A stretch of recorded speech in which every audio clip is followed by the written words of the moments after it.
Hello, I'm Piet Levy, music writer for the Milwaukee Journal-Sentinel and tapmilwaukee.com. I'm here with Eddie from Urge Overkill. Pleasure to see you, Eddie. Nice to see you. Nice to be back in Milwaukee. Yeah. So you guys are about to go on in like 15 minutes. What is going through your mind 15 minutes before a show? Well, I'm actually getting ready. We don't have a huge crew at the moment, and I'm hoping everything's going to be great. Usually, for folks you may or may not know, there's a thing called a sound check, but big festivals like this are notorious for not giving you a sound check. You usually get to sit in the theater and play for about an hour and get used to it. But this is the new thing. Everybody plays festivals, and you have to make sure your stuff works, or else you're walking out there and you don't know what you're going to sound like. So it's always a challenge, a very exciting surprise. That first note is a very moment that you don't know what's going to happen. So I'm wondering what's going to happen. All right, well, hopefully good things will happen. We'll find out soon enough. So it's been about 16 years since the last album. Why is the time right now for a new Urge Overkill album?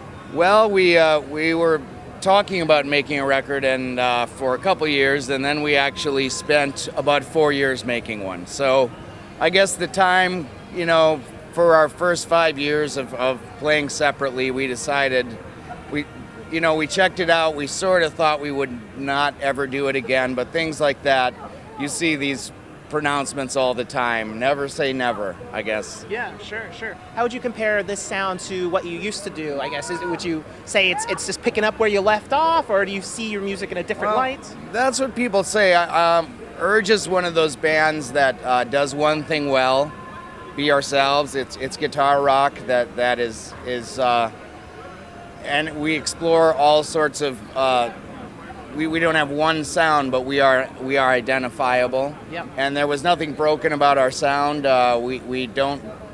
It really has very little to do with technology or what's going on now. So people have said that this does sound like a continuation of what we were doing. We figured it's not broken, why fix it? Sure. And what's it like playing these shows so many years after the last album, being back on the stage doing this? I'm really, after, it's been a while, but our records tend to be in people's collections, and they're singing the words, and thanks, Urge fans, we really appreciate it.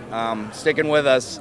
We are, we made a few records. For some people who like us, we're their favorite band, and we have a lot of responsibility to make something great. That's why it took so long. And then finally, you guys have been really immortalized in Pulp Fiction with Girl, You'll Be a Woman Soon. I mean, it's such a great song, and it fits so well in that scene. That scene has really lived on all these years. I mean, what's it like to look back at that movie now and to realize that your song was part of a movie that's kind of been seen as a modern masterpiece, a timeless movie in a way? Well, we couldn't be happier. It does have the... we're being played on a reel-to-reel tape machine, which is kind of vintage sound, and we sort of like to think that we're kind of keeping alive kind of a vintage guitar rock sounds that we really love and can't be improved upon. But we certainly didn't expect when we started the band to enter film history, and we've done so we're really happy. Are there any other directors you would love to have an Urge Overkill song attached to? Well, certainly Scorsese, and there are a lot of them. I like Wim Wenders. Yeah. Man, I love film, there's too many to mention. Sure, but those are some good names. So, Great. Eddie, thanks a lot, man. Appreciate Thanks it. so much. And break a leg, but not literally, of course. Right on.